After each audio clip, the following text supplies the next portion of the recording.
বাদুড়িয়ায় উদ্ধার তাজা বোমা। বাদুড়িয়া থানার জঙ্গলপুর এলাকায় মাঠের মধ্যে একটা ব্যাগ ভর্তি তাজা বোমা উদ্ধার ঘিরে চাঞ্চল্য ছড়ালো। স্থানীয় বাসিন্দারা মাঠের মধ্যে একটি ব্যাগ পড়ে থাকতে দেখেন। সন্দেহ হওয়ায় ব্যাগটি খুলে দেখা যায়, তার মধ্যে রয়েছে তাজা বোমা। খবর দেওয়া হয় বাদুড়িয়া থানায়। ঘটনাস্থলে পৌঁছে ব্যাগের মধ্যে থেকে 3টি তাজা বোমা উদ্ধার করে বাদুড়িয়া থানার পুলিশ। মাঠের মধ্যেই বোমা কে বা কারা রেখে গেল তা নিয়ে ইতিমধ্যেই তদন্ত শুরু করেছে পুলিশ। বোমাগুলি কোথা থেকে এলো এবং এর পিছনে কারা রয়েছে তা খতিয়ে দেখা হচ্ছে।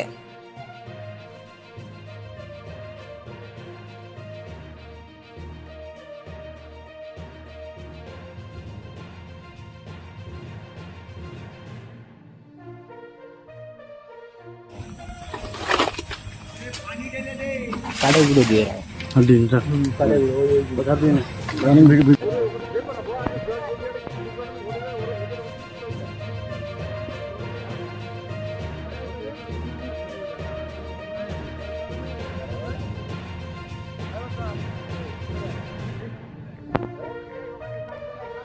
দাদা, জঙ্গলপুর মাঠ থেকে 3টি তাজা বোমা উদ্ধার করা হয়েছে।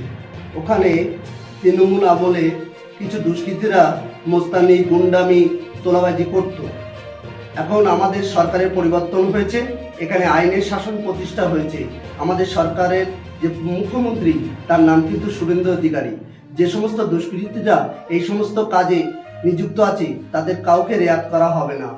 আমাদের বাদুড়ের ভারপ্রাপ্ত আধিকারিক এই বিষয়ে এক তদন্ত করছেন এবং 3টি বোমা এখান থেকে উদ্ধার করে নিয়ে গেছেন। তাদের যারা এই কাজের দোষী তাদেরকে উপযুক্ত শাস্তির ব্যবস্থা করা হবে, এটুকু আপনাদের বলতে পারি। এবং এটুকু আপনারা জানবেন, আমাদের সরকার কিন্তু জিরো টলারেন্স। অন্যায়ের বিরুদ্ধে যার যেমন শাস্তি পাওয়া উচিত ঠিক তেমন শাস্তি তারা পেয়ে যাবে। গুন্ডামি মোস্তানির দিন শেষ। এটা বিজেপি পার্টি। এখানে আইনের শাসন প্রধান কাজ। মানুষকে সুস্থ এবং স্বাভাবিক রাখাই এই সরকারের প্রধান উদ্দেশ্য। কাটাগুলো দিয়ে দিন স্যার কথা দিন রানিং ভিডিও ভিডিওটা একদম ওই রানিং স্যার। আরে পানি ঢেলতে দেবে না, এদিকে এসো। পানি আমার পানি উঠে গেছে। এসো। আরে পানি উঠে গেছে, পানি উঠে গেছে। এখানে এসো, এখানে এসো, এদিকে এসো।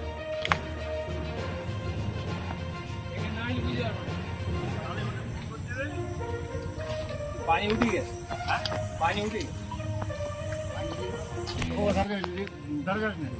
গোলমোটা কি রয়ে গেল?